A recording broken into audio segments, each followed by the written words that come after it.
Bonjour à toutes et à tous, ravi de vous retrouver pour l'avant-dernier épisode de votre série Le béton en mode décarbonation. Jusqu'à maintenant, je vous ai parlé de notre capacité à faire baisser l'empreinte des structures béton. Comme vous l'avez constaté, nous avons tout un ensemble de leviers à notre disposition. Vous vous souvenez des principaux? Petit rappel, 1. Employer moins de béton en optimisant le calcul des structures pour les rendre plus affinées, plus évidées.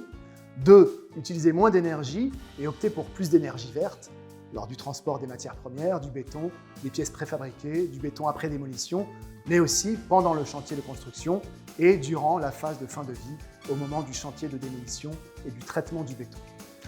3. Au sein du béton, optimiser les formules et en particulier les dosages en ciment.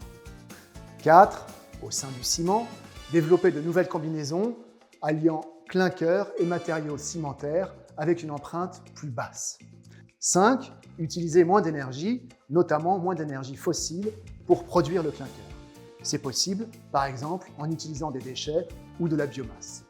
6. Lorsque tous les autres leviers auront été utilisés, capter le CO2 inhérent au process de fabrication du ciment pour le stocker ou mieux le réutiliser. 7.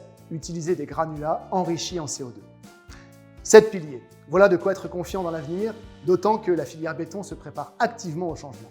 Son empreinte a déjà baissé de 40% depuis 1990. Aujourd'hui, toute la chaîne adapte ses pratiques, parfois même sans s'en rendre compte. Alors comment continuer sur cette bonne voie?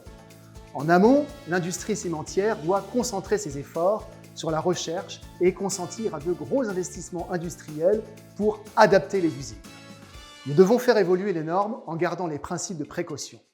Maîtres d'ouvrage, architectes, bureaux d'études doivent changer leurs habitudes de conception, rechercher sans relâche de meilleurs systèmes constructifs en tirant profit des progrès industriels. En somme, tous les acteurs doivent travailler en synergie et interagir. Les industriels du PPE et ceux de la préfabrication ont aussi leur rôle à jouer. Ils doivent travailler en permanence à faire évoluer la formulation en fonction de l'évolution des matières premières. Il leur faut investir et mettre en place une logistique plus sophistiquée. Au niveau du chantier, enfin, les constructeurs devront être capables de gérer plusieurs systèmes constructifs en parallèle, avec des coffrages et des ferraillages plus complexes. Pour le béton in situ, nous devons pouvoir élaborer de nouvelles logistiques. Vous connaissez sans doute la fameuse expression « le bon béton au bon endroit, au bon moment ». Eh bien, c'est exactement ce à quoi il faut parvenir.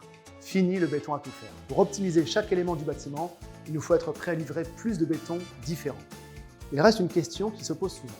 Les bétons à très basse empreinte sont connus pour prendre plus lentement. Alors on fait quoi par rapport à ça? Eh bien d'abord, ce constat n'est pas systématique. Aujourd'hui, on sait formuler des bétons à basse empreinte qui présentent les mêmes performances que les bétons classiques. C'est donc un problème que l'on ne rencontre que pour les bétons à très basse empreinte et encore, essentiellement en hiver. Et plus encore, essentiellement sur les voiles qui ne présentent que 10 à 20% des bétons d'un bâtiment. En conséquence, pour une petite partie du bâtiment, pendant une petite partie de l'année, on utilisera des bétons plus classiques. Sachant que même les bétons à plus fort dosage en clinker verront leur empreinte baisser grâce à tous les autres leviers, le problème n'en est plus vraiment. Pour une partie minime de l'ouvrage sur laquelle la baisse de l'empreinte sera modérée, tout le reste de l'ouvrage bénéficiera d'une baisse de l'empreinte beaucoup plus forte.